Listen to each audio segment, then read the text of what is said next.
கடைசி காலத்தில் அந்தி கிறிஸ்துவானவன் இஸ்ரவேல் தேசத்துக்கும் அரபு உலகத்திற்கும் ஒரு சமாதான உடன்படிக்கையை ஏற்படுத்தி மூன்றாவது தேவாலயத்தை கட்டுவதற்கு இஸ்ரவேல் தேசத்திற்கு உதவி செய்வான் என்று வேத புஸ்தகத்திலே நாம் வாசிக்கிறோம். கிபி 70 எருசலேம் தேவாலயமானது ரோமர்களால் முற்றிலும் அழிக்கப்பட்டு இஸ்ரவேல் தேசமும் எருசலேம் தேவாலயம் 2000 ஆண்டுகளாக பூமியில் இல்லாமல் போயிற்று.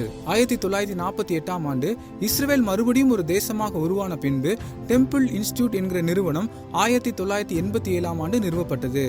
டெம்பிள் இன்ஸ்டிடியூட் நிறுவனமானது மூன்றாவது தேவாலயத்தை கட்டுவதற்கான எல்லா பொருட்களையும் ஆயத்தப்படுத்தினார்கள்.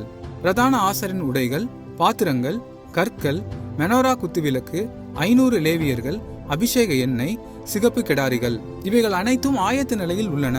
ஒரே நாளில் கூட தேவாலயம் கட்டுவதற்கான தொழில்நுட்பம் இஸ்ரவேல் தேசத்திடம் உள்ளது.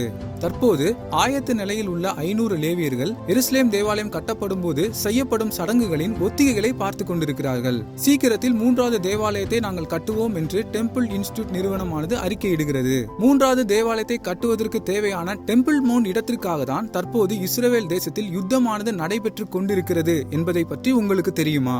இது நாம் கடைசி காலத்தில் வாழ்ந்து கொண்டிருக்கிறோம் என்பதை காண்பிக்கிறது.